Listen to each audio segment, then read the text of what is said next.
अच्छा जी, अस्सलाम वालेकुम।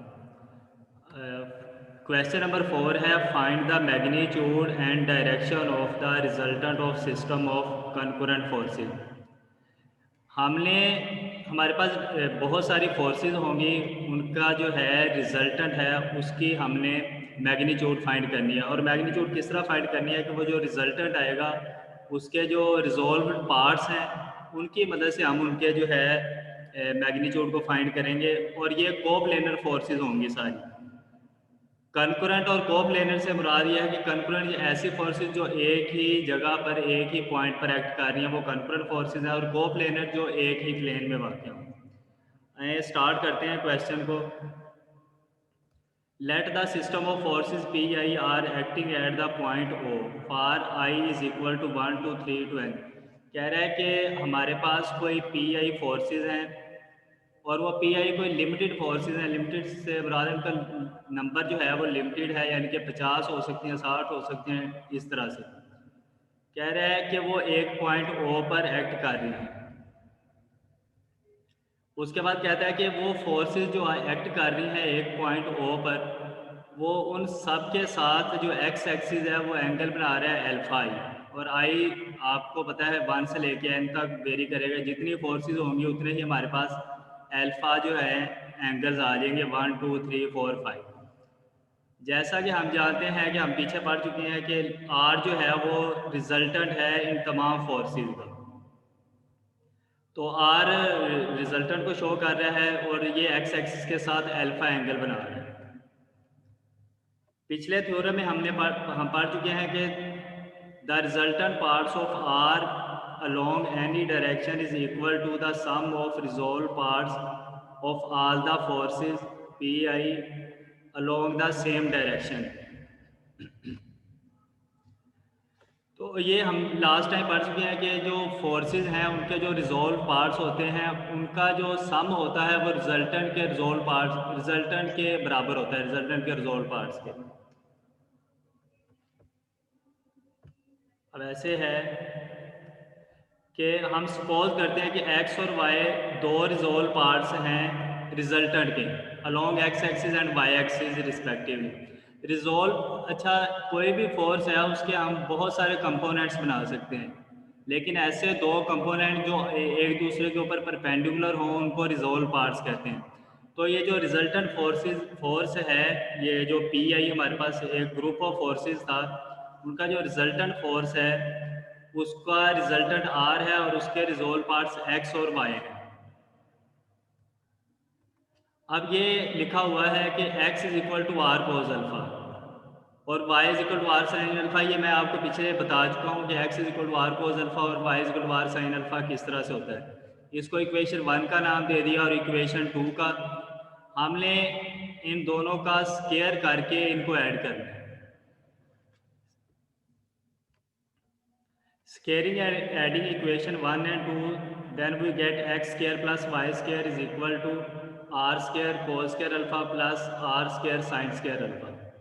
अब हम जानते हैं कि r square इन दोनों में से कॉमन आ रहा है, तो r square multiplied by cos square plus sin square alpha, और ये आपके पास 1 के इक्वल होता है cos square alpha plus sin square alpha, तो ये 1 हो जाएगा। This implies R square is equal to x square plus y square. दोनों तरफ जब आप स्क्वायर रूट लेंगे तो आर की मैग्नीट्यूड आ जाएगी x square plus y square. ये होगी मैग्नीट्यूड। क्योंकि मैग्नीट्यूड जो है कभी भी नेगेटिव नहीं होती, इसलिए हम स्क्वायर रूट के साथ प्लस माइनस का साइन नहीं लगाएंगे। और डायरेक्शन मालूम करने के लिए हम करेंगे इक्वेशन नंबर 2 को इक्वेशन नंबर 1 से डिवाइड करेंगे तो हमारे पास आएगा y over x is equal to R sine alpha over R cos alpha. Sine alpha R R से आपको पता है कट जाएगा और tan sine alpha over cos alpha tan alpha होता है। तो टेन अल्फा, टेन इधर उधर जाके दूसरी तरफ tan inverse y over x हो जाएगा। और ये एंगल है जो रिजल्टेंट, जो तमाम फोर्सेस का रिजल्टेंट जो है वो बना रहा है एक्स एक्सिस के साथ। इसी तरह ही क्वेश्चन नंबर 5 है, सेम एज इट इज़ है वो, सिर्फ इसमें यह है कि फोर्सेस जो है वो नॉन कोप्लेनर है। लेकिन एक्ट जो है वो एक सिंगल पॉइंट सेम पॉइंट पर ही एक्ट कर रही हैं। जैसे कि क्वेश्चन में लिखा हुआ है, find magnitude of the resultant of system of concurrent forces. ये नॉन कोप्लेनर से मुराद है कि अब कोप्लेनर से मुराद होता है कि किसी एक प्लेन में, जैसे एक्स वाई प्लेन हो गया, वाई जेड प्लेन हो गया, या जेड एक्स प्लेन हो गया। अब ये फोर्सेस है थ्री डायमेंशन में, ठीक है। तो इस लिहाज से ये नॉन कोप्लेनर होंगी क्योंकि एक ही प्लेन में वाक़या नहीं होंगी, एक ही प्लेन में ये फोर्सेस जो हैं वो नहीं है। अब इसका देखते हैं कि इनका रिजल्टेंट क्या होगा। फिर सेम वही चीज़ है कि let a system of forces P i are acting at a point making angles alpha i, beta i, gamma i with x axis, y axis and z axis respectively. यानी कि कह रहे हैं कि ग्रुप ऑफ फोर्सेस हैं वो कोई alpha आई angle बना रही हैं एक्स एक्सिस के साथ, बीटा आई एंगल बना रही हैं वाई एक्सिस के साथ, और गैमा आई एंगल बना रही हैं जेड एक्सिस के साथ, और ये कोई एन फोर्सेस है। आर इन सब फोर्सेस का रिजल्टेंट है और वो एक्स एक्सिस के साथ अल्फा एंगल बना रहा है, वाई एक्सिस के साथ बीटा एंगल बना रहा है, और गैमा एंगल बना रहा है जेड एक्सिस के साथ। चूँकि आर जो है वो रिजल्टेंट है फोर्सेस का, तो हम पिछले थ्योरम से जो हमने पढ़ा था रिजोल्व पार्ट्स का थ्योरम, उसके मुताबिक ये है कि इन सारी फोर्सेस के जो रिजोल्व पार्ट्स का सम है वो रिजल्टेंट के रिजोल्व पार्ट्स के सम के इक्वल होता है। इसी तरह x y z be the resolve parts of R along x axis, y axis and z axis respectively. तो लिहाजा आर कोज अल्फा, एक्स जो है वो आर कोज अल्फा होगा, ये इक्वेशन 1 इससे जाहिर कर रहे हैं हम। वाई जो है वो आर कोज बीटा है। ये एक्स वाई जो है, ये वाले एक्स वाई ये दूसरे पेज का आया हुआ है साथ। y is equal to R cos beta है, ये सेकंड इक्वेशन है, और z is equal to R cos gamma, ये थर्ड हमारे पास इक्वेशन है। इसी तरह इनका भी स्केयर करके सम करना है, तो हमारे पास आएगा x square y square plus z square is equal to R square cos square alpha plus R square cos square beta plus R square cos square gamma. जब इस सारे में से हम आर स्क्वायर को कॉमन ले लेंगे तो हमारे पास रहेगा पीछे cos square alpha plus cos square beta plus cos square gamma.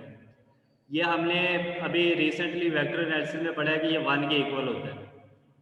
तो ये 1 आ जाएगा, आर स्क्वायर को जब 1 से मल्टीप्लाई करेंगे आपके पास आर स्क्वायर आएगा, फिर आपने इसका स्क्वायर रूट ले लेना है, तो आपके पास रिजल्टेंट आ जाएगा नॉन कोप्लेनर फोर्सेस का x square plus Z square. और अगर आपने अब इसका एंगल फाइंड करना है कि ये जो रिजल्टेंट है ये एक्स एक्सिस के साथ क्या एंगल बना रहा है, वाई एक्सिस के साथ क्या एंगल बना रहा है, और जेड एक्सिस के साथ क्या एंगल बना रहा है, तो उसके लिए रिलेशन हमें नीचे दिए हुए हैं। कोज अल्फा एक्स ओवर आर होगा, कोज बीटा वाई ओवर आर होगा, कोज गैमा जेड ओवर आर होगा, और इससे हम जो है आर रिजल्टेंट की डायरेक्शन का अंदाज़ा लगाएंगे। अब स्टार्ट करते हैं इसका एक इसी से रिलेटेड इनका एक क्वेश्चन है। कह रहा है forces each equal to F. कुछ फोर्सेस हैं जो सारी इक्वल हैं एफ के, act at a point parallel to the sides of a triangle ABC.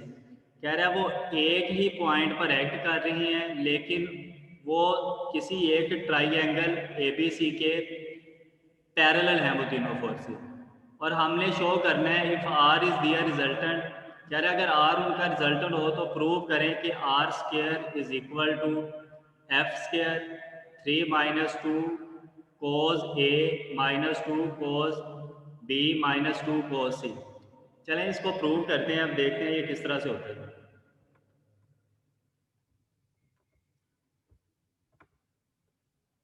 अब देखें, फर्स्ट सपोज कर लेते हैं let the forces act at the point O parallel to the sides of a triangle taken in order. Now take x axis in the direction of F1। हमारे पास तीन forces थी F1, F2 और F3। ये यहाँ पे triangle बनाई हुई है ABC। ABC ये ट्राइंगल है। F1 हमने ये BC के अलोंग ले लिए, ये देखें लेफ्ट साइड पे F1, और F2 जो है वो CA साइड की डायरेक्शन में है, और F3 जो है वो ए बी की साइड ए बी की डायरेक्शन में, यानी कि साइड ए बी के पैरेलल है। और ये जो जहाँ पे ये तीनों पॉइंट फोर्सेस एक्ट कर रही हैं उसको नाम दिया हुआ है हमने ओ का। अब देखिए यहाँ पे इन्होंने सपोज किया हुआ है कि जो ये जो एंगल है इंटरनल एंगल सी है और ये इंटरनल एंगल बी है ट्राइंगल का। Now resolving forces along and perpendicular to x axis, हम जानते हैं कि x is equal to F1 cos 0, क्योंकि cos 0 इसलिए है कि F1 जो है वो एक्स एक्सिस के साथ एंगल 0 बना रहा है। F2 cos 180 डिग्री माइनस सी। F2 जो है ये देखें, अगर आप इसको चेक करें यहाँ से, ये टोटल एंगल जो है एक्सटर्नल एंगल 180 डिग्री माइनस सी बन रहा है, तो ये होगा F2 cos 180 डिग्री माइनस 3। इसी तरह ही F3 cos 180 degree plus B, 180 degree plus B है। और इसी तरह ही वाई एक्सिस में है y1 sin 0 plus F2 sin 180 degree minus C, F3 sin 180 degree plus B. अब इनको थोड़ा सा सोल्व कर लेते हैं। x is equal to F1 cos 0 आपके पास 1 होता है, तो ये F1 रह जाएगा। 180 डिग्री में से अगर आप कुछ भी एंगल माइनस करेंगे, यानी कि जो 90 से कम होगा, तो वो आपके पास आएगा सेकंड क्वाड्रेंट में। तो सेकंड क्वाड्रेंट में cos की वैल्यू चूंकि नेगेटिव होती है इसलिए minus F2 cos of C है। और इसी तरह ही 180 डिग्री प्लस C, जब आप 180 में कोई भी एंगल प्लस करते हैं जो 90 से छोटा है, तो वो आपके पास आएगा थर्ड क्वाड्रेंट में, और वहाँ पे भी cos की वैल्यू नेगेटिव होती है, इसलिए ये आपके पास x टोटल आ गया F1 minus F2 cos C minus F3 cos B।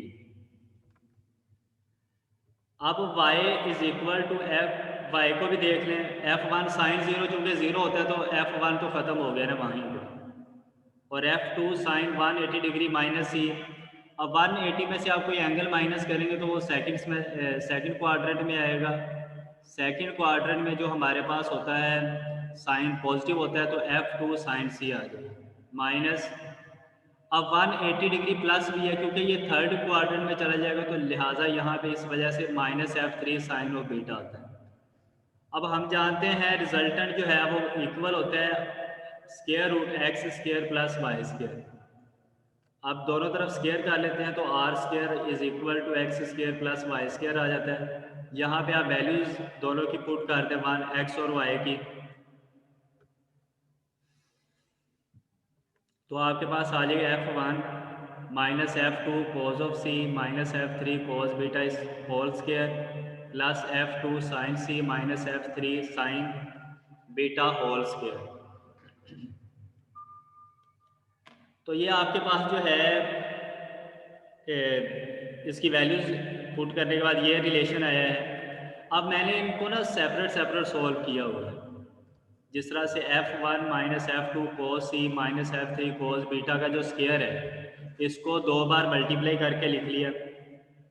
अब जैसे हम यूजुअल प्रोडक्ट हासिल करते हैं वो सारी प्रोडक्ट हासिल की यहाँ पे ये इस तरह से कि F1 को F1 से मल्टीप्लाई किया, F1 का स्क्वायर आ गया, F1 को माइनस F2 cos C से मल्टीप्लाई किया, F1 F2 cos C आ गया। इसी तरह ये सारा प्रोडक्ट आ जाएगा आपके पास। फिर आपने क्या करना है, इनको कंबाइन करना है, इनको सोल्व करना है जितना ये हो सकते हैं। तो आपके पास ये रिलेशन आएगा F1 square minus 2F1 F2 cos of C minus 2F1 F3 cos B plus F2 cos square C, और ये चीज़ आ जाएगी रिमेनिंग जो है। फाइनल आपके पास जो आता है वो ये है F1 square plus F2 square cos square C plus F3 square cos square B minus 2F1 F2 cos C minus 2F1 F3 cos B plus 2F2 F3 cos B और cos C। नाउ जब आप F2 sin C minus F3 sin B का square करेंगे तो ये simple है, first का square second का square minus 2 first and second को मल्टीप्लाई करेंगे तो ये आपके पास आ जाएगा। अब आपने इन दोनों का सम करना था, ये एक्स स्क्वायर है और ये वाई स्क्वायर है आपके पास, जब इनको आप सम करेंगे f1 का स्क्वायर f1 का स्क्वायर, वैसे ही ये f2 का स्क्वायर है, f2 के स्क्वायर के साथ यहाँ पे कोस स्क्वायर c है और यहाँ पे साइन स्क्वायर b है। तो आपके पास आएगा f2 square is cos square c plus sine square c, sorry sine square c है ये। अब यहाँ पे f3 square cos square b है, तो इसके साथ ये जो कॉमन है ये हमने यहाँ पे लिख लिया cos square b plus sine square b। बाकी जो है -2f1 f2 cos c -2f1 f3 cos b वैसे ही आ गया। और 2f2 f3 के साथ जो कॉमन पार्ट है वो ये है minus sine b sine c plus cos b cos c।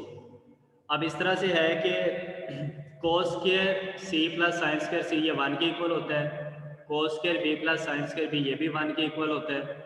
तो आगे जो है हमारे पास ये आएगा रिलेशन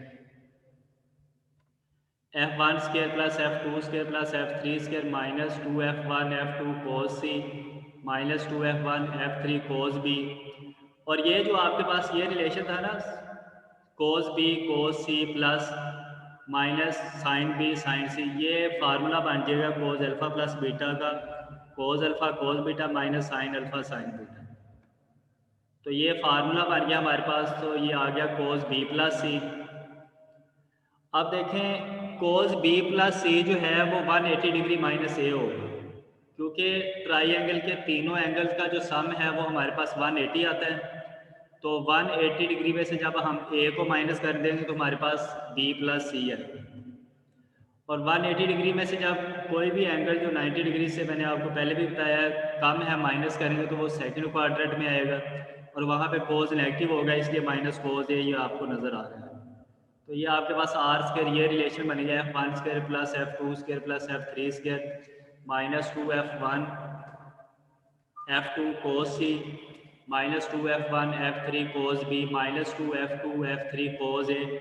लेकिन उसने हमें क्वेश्चन में दिया ये हुआ है कि तीनों फोर्सेस जो हैं वो इक्वल है, तो f1 f2 f3 इन तीनों की मैग्नीट्यूड इक्वल है f के, तो वो हमने इसके ऊपर वाले रिलेशन में दर्ज किए हैं। तो हमारे पास एफ स्क्वायर आएगा minus 2f cos c minus 2f cos b minus 2f cos a। तो ये आपके पास बन जाएगा 3f square minus 2f square cos c minus 2f square cos b minus 2f square cos a। अब इस सारे में से आपने f स्क्वायर को कॉमन ले लेना है, तो आपके पास रह जाएगा 3 minus 2 cos of a minus 2 cos of b minus 3 cos c। तो ये आपका जो है फाइनल रिजल्ट था जो हमने फाइंड करना था। अब मैं जो है